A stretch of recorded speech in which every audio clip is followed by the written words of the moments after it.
Okay, so hydrogen bonding. This is the third type of intermolecular force, and really it's a special case of permanent dipole interactions. So this only occurs between molecules which contain NH, OH, and FH bonds. So an example would be ammonia. So obviously ammonia has NH bonds in it. And what we're talking about is an interaction, we'll just change the color here, between this nitrogen and this hydrogen over here. So in ammonia, that drawing there that I've just done would be the hydrogen bond. That would be the hydrogen bond. And it causes ammonia to have an unusually high melting point and boiling point. Another example would be in trees. So trees are obviously don't have skeletons like us to hold them up. What holds them up is the forces of attraction between its molecules. And it turns out that there are hydrogen bonds all over the place between cellulose molecules that hold a tree up.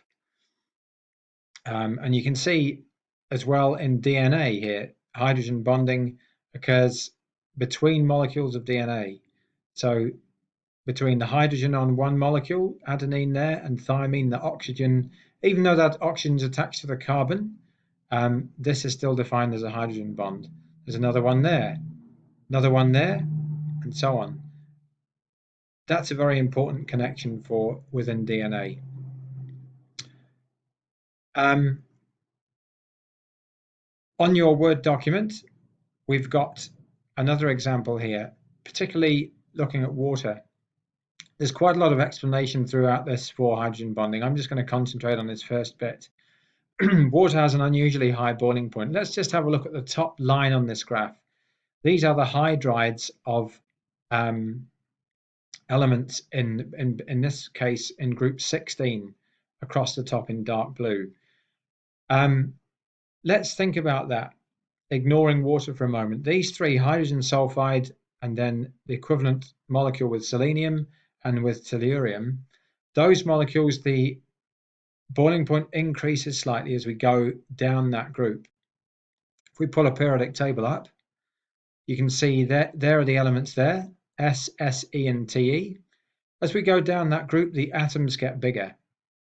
That means a molecule of the hydride would also get bigger. If the molecule is bigger, molar mass is bigger, the electron cloud is bigger, there are stronger instantaneous dipole attractions between those molecules. So the reason for that gradual increase there is that the instantaneous dipoles are stronger between those molecules than they are between these. But why this anomaly here? So water is much, much higher in terms of its boiling point. Well, that comes down to the hydrogen bonding between the molecules. So as well as the instantaneous forces, which are actually quite weak, we've got hydrogen bonding. And the same thing happens for these other two here. There's quite a lot more explanation to do with hydrogen bonds on this document. You can read that at your leisure and try these examples down here. Back to the slide here. I've got a chart which we would have covered in class, summarizing all these intermolecular forces or giving examples of them. So for these molecules, the idea is to think, okay, what is the formula? What's the shape of them? What intermolecular forces are occurring? So if we take hydrogen sulfide, for example, that's a polar molecule. We can see that it's not symmetrical in shape. Therefore, it has permanent dipole interactions as well as instantaneous dipole interactions.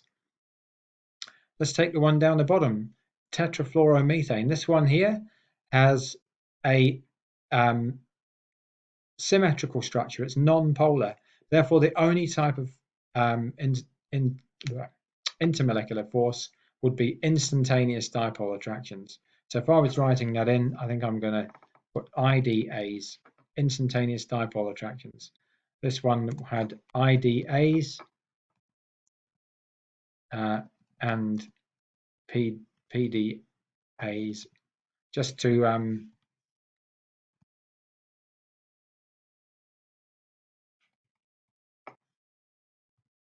point that out. And this one here, ammonia, obviously it has instantaneous dipoles because it is a molecule, covalent molecule, like all of these have instantaneous dipole ones. It also has permanent dipole attractions because it's polar, but it also has H bonds because it has the nitrogen-hydrogen bond within the molecule. So between its molecules, it'll also have hydrogen bonds. So hopefully that gives you some help with looking at hydrogen bonds. And the next, I do really want you to look at the next clip, which tackles this box down here. These are examples of questions that have been in the past exams. This one is going to use enthalpy of fusion, which delves into thermochemistry. So my last clip for this section of the topic explains what that means, and it goes through this particular question. Okay, I'll leave it there for hydrogen bonding.